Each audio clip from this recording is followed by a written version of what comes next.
kembali lagi dengan saya Gusti Dian Prayogi. Dan hari ini saya berkesempatan untuk mengunjungi salah satu kampus di Surabaya, yaitu kampus Tesia. Halo teman-teman di kampus Tesia, saya sekarang bermain di kampus Anda. Dan di sana saya juga akan menemui salah satu teman lama saya, dimana ini teman saya waktu dulu kuliah ya, kuliah S1, tepatnya kakak kelas saya sih sebenarnya. Beliau adalah salah satu dosen yang mengajar di kampus Tesia Surabaya. Siapa beliau? Beliau adalah Bapak Novianto. Kalau misalnya kalian tahu, beliau adalah dosen muda di mana background pendidikannya adalah manajemen sumber daya manusia. Nah, lebih jelasnya kalian tonton terus video saya sampai habis. Semoga video ini bisa bermanfaat buat teman-teman semuanya. Hai guys, ini dia penampakan dari kampus Tesia Surabaya. Kalian bisa lihat ya, bersih sekali dan bangunannya semuanya baru, dan mereka sudah menerapkan protokol kesehatan untuk menjaga agar para mahasiswa, karyawan, serta orang-orang di dalamnya itu tidak terjangkit dan tidak menjangkiti corona lain. Silakan perkenalkan. Saya Novianto. Saya di sini sebagai dosen dan kepala pusat karir. Ya, sehari-harinya saya Universitas? Dari Tesia Surabaya. Dari Tesia Surabaya. Saya di Tesia baru 4 tahun lah. Baru 4 tahun. Udah 4 tahun itu. Baru itu. Baru 4 tahun. Saya bergabung di Tesia, selain dosen saya juga staf kemahasiswaan awalnya. Kemudian saya dipercaya menghandle untuk career center, entrepreneur dan terse study atau penelusuran alumni. Sebelumnya hits. Sebelumnya saya banyak di HR, di beberapa perusahaan. HR itu apa?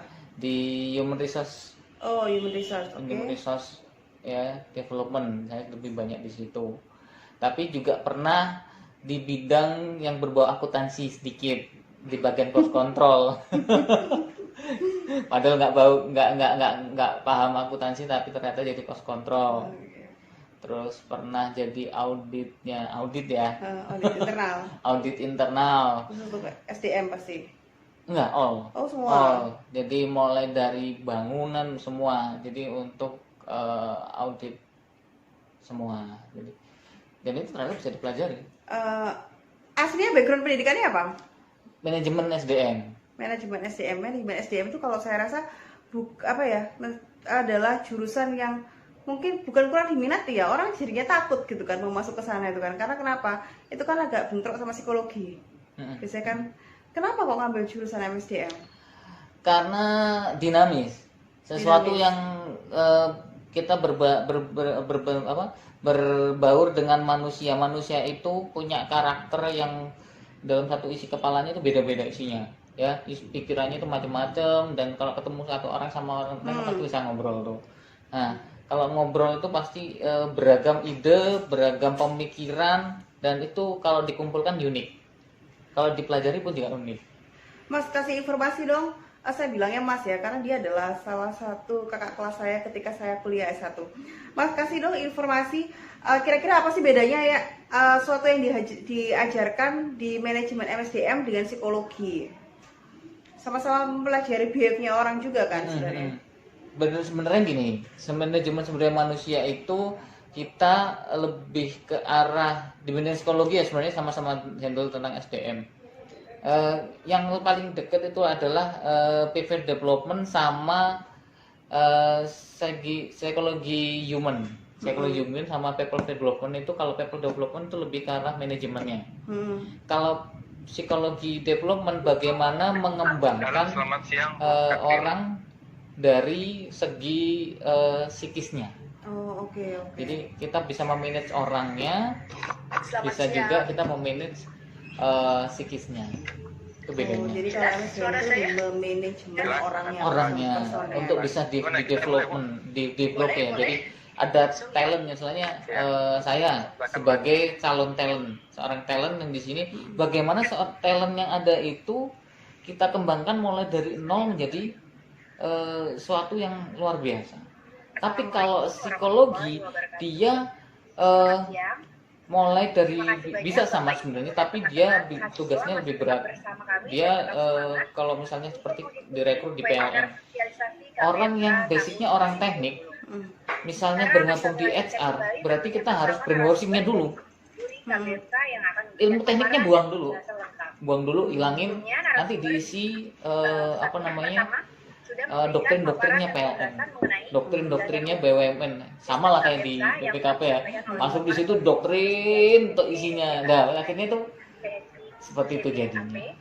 Itu ya halaman itu nanti dilihat informasi itu ya di situ. Jadi sebenarnya hari ini Mas Novianto ini sedang sibuk, tapi terpaksa menerima saya.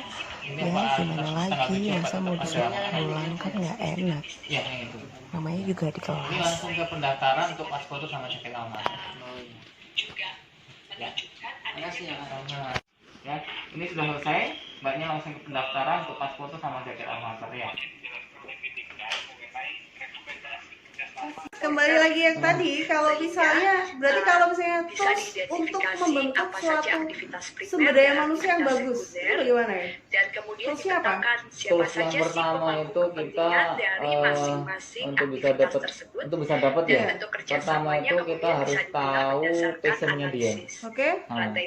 Saya nggak bosen-bosen untuk ngomong passion karena apa? Orang lulus kuliah itu kayak orang bingung. Karena kenapa kayak orang bingung? Mereka itu pegang ijazah, misalnya ijazah manajemen, dia konsentrasi SDM atau akuntansi, dia ahli di bidang auditing. Tapi dia itu tidak tertarik untuk melamar yang sesuai dengan ijazah dia. Malah dia misalnya yang auditing, dia lebih suka melamar sebagai seorang marketing, jadi sales eksekutifnya mobil. Karena apa? Dasarnya dia basicnya memang senangnya adalah otomotif. Dia kuliahnya di akuntansi tapi dia lebih suka di otomotif. Dan akhirnya apa? Dia suksesnya di situ. Misalnya dilihat apakah toolsnya pertama adalah passion. Kalau dia sudah mengetahui passionnya dia itu dari awal adalah dia memang suka otomotif, ya udah berarti dia jadi bukan jadi auditing. Atau bisa Nah itu juga contohnya. Ada juga dia yang gini, dia seorang mayoritas marketplace yang ada di Indonesia untuk seorang diajak HR, kerjasama oleh PT Pos. ya.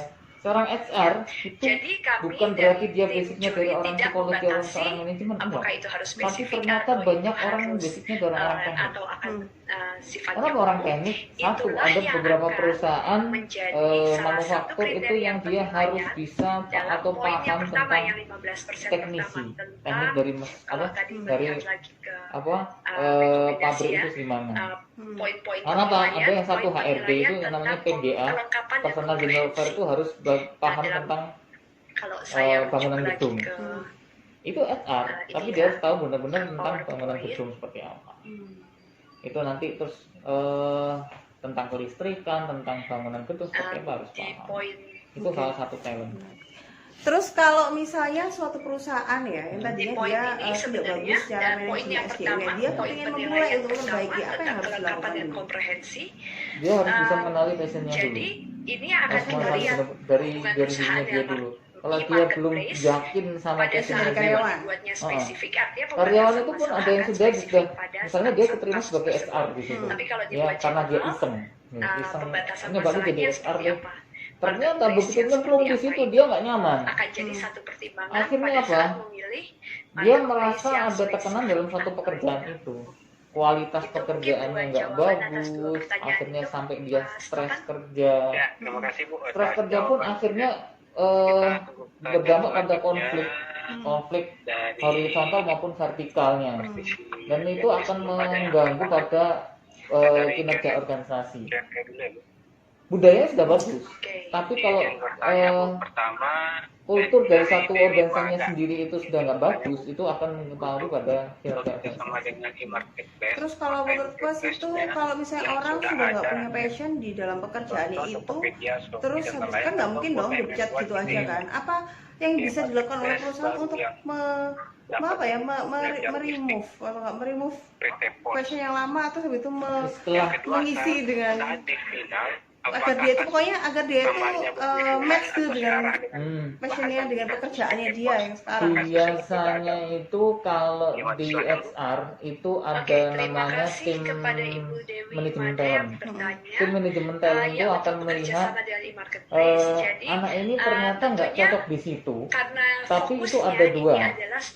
Yang dipaksa ternyata dia seneng, ada yang dipaksa dia malah tersakiti di situ, dia malah menderita. Ada yang dipaksa dia malah enak ternyata di sini ya. Ternyata aku lihat itu, oh ini nggak enak ini kerjanya paling berarti gimana ternyata enak. Cara pengetahuannya gimana? Caranya dari tes secara psikologi, dari grafologi juga bisa. Jadi dia suruh untuk menulis atau menceritakan tentang perasaannya dia, ya. Saya kerja di situ apa, itu akan kelihatan dari guratan dari tulisannya dia itu akan kelihatan.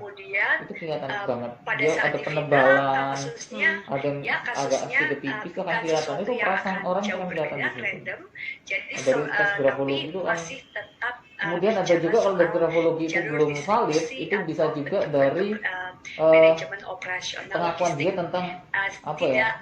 Saya itu tidak bisa bilang dia bahwa jelas itu akan akan secara bebas jujur. lagi Biasanya atau bisa bukan. menggunakan Tapi hipnoterapi intinya, juga bisa. manajemen operasionalnya Hipnoterapi Jadi juga hipnoterapi itu berarti juga bisa digunakan untuk lingkungan pekerjaan ya. bisa. Itu malah sekarang banyak. Persepsi orang gitu ya. Hipnoterapi itu sebenarnya Tadi bukan kayaknya ada satu bukan pertanyaan bikin yang orang Mas itu Lukman sebelumnya. bukan bikin orang itu Serem malah. ya sama orang MSDM ya. Hipnoterapi gue.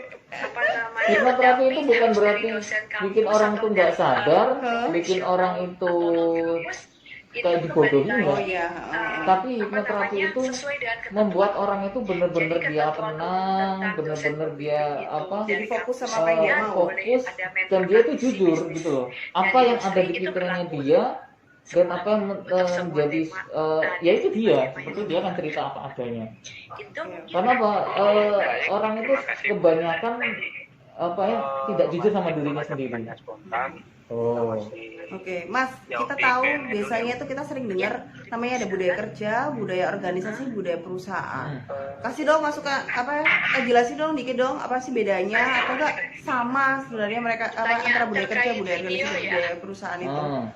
Kalau ya ini saya skipnya yang besar dulu, budaya perusahaan. Di sini Ya, ada ini poin hambatan kebetulan saya kerja di strategi. kampus, Apakah kami itu harus kan meneruskan namanya hambatan budaya dan budaya strategi yang organ apa budaya kampus ya, budaya kampus ya di terima kampus kasih kepada secara besar ya. pertanyaan dari Ibu Estesia, budayanya seperti apa? Mbak Diah Rahmawati. Harusnya memang kan kampus acuan khusus untuk lingkungan video pendidikan, dalam jasa kategori pendidikan kita harus memberikan pelayanan yang bagus, harus tidak ada memberikan acuan khusus, effort acuannya yang tinggi terutama untuk yaitu mahasiswa sebagai waktu stakeholder 3 sampai 5 menit. ya, sebagai mereka yang pelanggan kita, namanya pelanggan ya, kita kan Dalam bahasa jualan Indonesia jasa, dan ada jualan subtitle produk yaitu prodi, dalam bahasa kita Inggris. bagaimana bisa menservis Jika stakeholder videonya kita supaya bentuknya tetap animasi misalnya, loyal tanpa sama suara, kita sampai nanti artinya dia cukup lulus pun, ditulis mau dengan, dia mau sekolah S2 mau sekolah S3 pun, apa, kalau jadi misalnya dia nggak sekolah lagi nggak apa-apa, teks ya, dia teksnya akan artinya dua mempromosikan teks, dua jenis di teks. luar.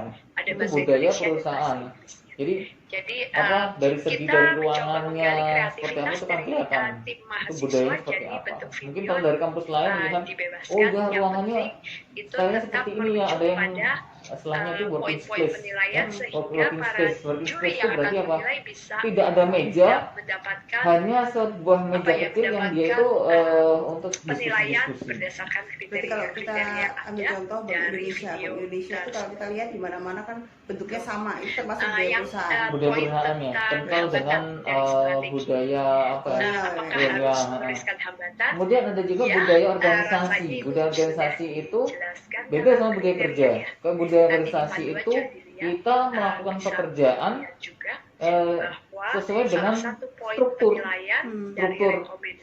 dan job desk atau job spec-nya dia.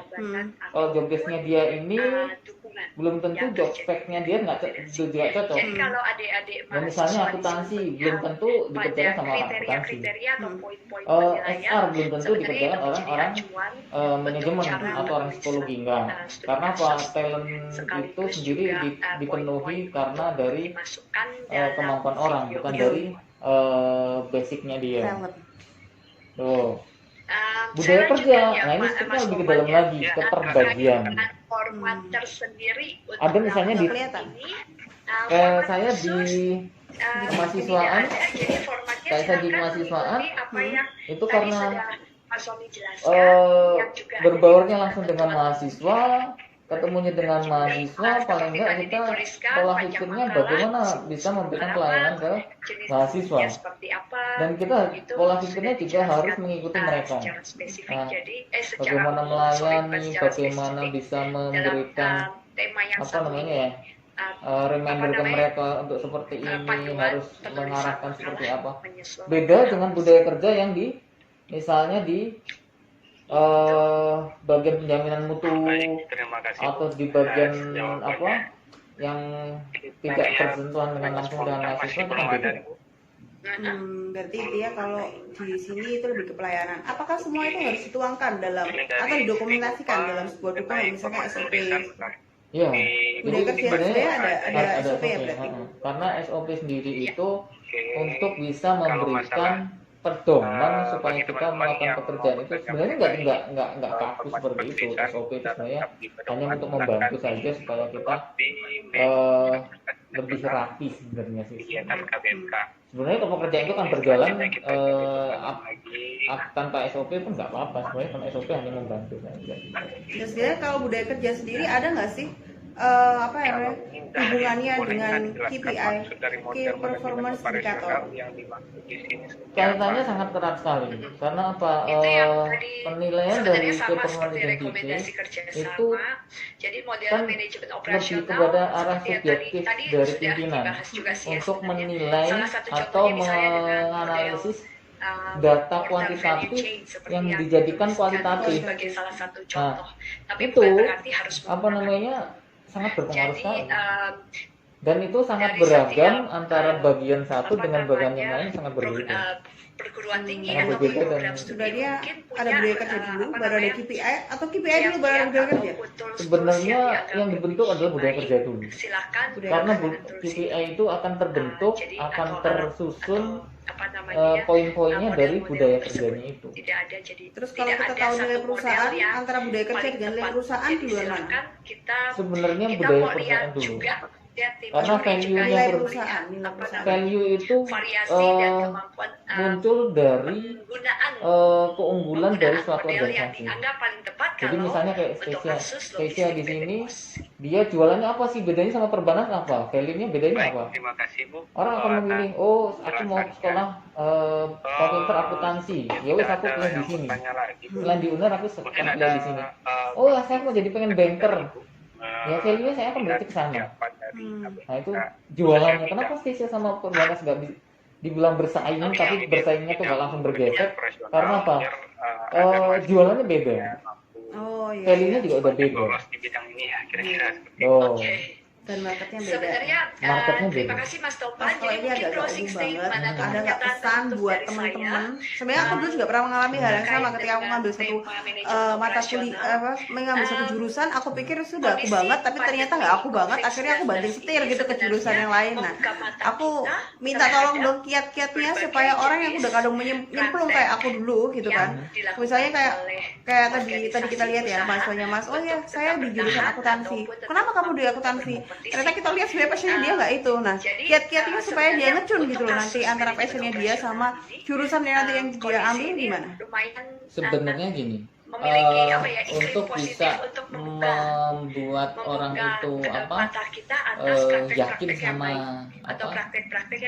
kemampuannya dia sendiri, misalnya dia sudah nyemplung sebenarnya gini, sebagai kata penutup saya orang itu adalah kuliah itu silakan adik-adik siapa sih yang para nyuruh? mahasiswa Siapa yang didampingi nyuruh oleh dosen sebenarnya? Kalau yang nyuruh itu untuk adalah orang mencoba tua, berarti memperluas dia harus mengikuti apa maunya orang tua pengetahuan itu. dan Nah, melihat pada setelah jenis-jenis itu dia sekaligus lulus, mencoba menganalisis apakah dia praktek seperti akan apa, teruskan seperti itu? khususnya Enggak. untuk logistik yang punya banyak Jadi tantangan kesimpulannya ya adalah dalam kondisi pandemi ini, yang sebenarnya ikuti layak kemauanmu pada saat lulus, ya. dan emang Pada saat lulus tuh itu satu ikutin kemauanmu kunci apa, potensimu sukses di mana. yang Kalau bisa saya senang di otomotif, direkomendasikan untuk ya PT sudah, Pos. coba Itu nyemplung pasti di menjadi situ. nilai Coba plus dan jangan untuk pernah, aduh nanti kalau jadi sales nanti untuk mampu target lolos target seleksi nggak nyampe, tahap terus habis itu kalau nggak target nggak nyampe Itu nanti aja, Mas dipecat. Tovan, terima kasih banyak Halo, untuk kejauhan semua, mikirnya. adik-adik, Dicoba para dulu, Bapak nyemplung Ibu dulu, dosen berdarah-darah yang dulu, nggak sudah, mati kok. Paling berdarah-darah aja. Udah berdarah kan bisa Kalau ada bisa disembuhin. pertanyaan-pertanyaan lebih lanjut, Nah, nanti itu akan di tahu itu diskusi akhir namanya juga adalah masih bisa, passion. ya. Itu aja, Mas Tovan. Jadi Jangan. kita harus melakukan segala sesuatunya dengan passion. Itu adalah pesan dari sangat bagus sekali. dosen manajemen Sehingga MSDM harapan atau pada manajemen sumber daya tahun manusia. Oke ya, lebih akhir banyak dulu ya. mahasiswa yang Aku terima kasih banyak sudah sharing-sharing dalam ini Namanya. sebenarnya judul ini akan aku share di channel YouTubeku. Terus habis gitu nanti akan aku kasih judul apa ya kira-kira judul yang tepat ya? Ibu Katrin. Lakukan segala sesuatu dengan passion gitu. Dari kedua. Lakukan segala sesuatu dengan Terima kasih passion. atas Bisa lihat di webnya apa? Di IG-nya Career Center itu ada live IG-nya saya. Teman-teman yang masih mau Waktu itu bertanya, saya live silakan IG dijawab. tentang lulus kuliah ngapain gitu loh. Waktu itu sama HRD-nya JNE. Cukup Itu sekian dari Ibu. lengkap banget 2 jam itu membahas tentang itu. Oh, Terima kasih. Sampai berarti mau jangan lupa lain. juga ngikutin terus live IG-nya apa nih? IG-nya Career apa? Center Karir Stasia Center TV. Stasia. Nanti linknya akan saya taruh di persis di bawah video saya, gitu kan. Terima kasih banyak Mas Novianto. Semoga berguna buat teman-teman dan bagi teman-teman yang mau memilih jurusan, kalian mantapkan dulu kira-kira passion kalian apa. Kalau masalah karir itu nanti ya, gitu kan. Yang penting adalah passion kalian itu apa agar kalian juga bisa melakukan segala sesuatunya dengan nyaman. Terus habis gitu dan kalian juga bisa mungkin lulus tepat waktu dan terkait dengan karir itu belakangan, ya kan, akan mengikuti sesuai dengan passion kalian. Betul. Oke, terkait bagaimana karir per jurusan, setiap jurusan itu punya karir sendiri-sendiri. Itu akan saya bahas lagi di video-video saya yang lain, termasuk akuntansi itu nanti akan bagaimana, manajemen akan bagaimana. Nah, kalian ikuti terus channel YouTube saya, Gusti Dian Siko.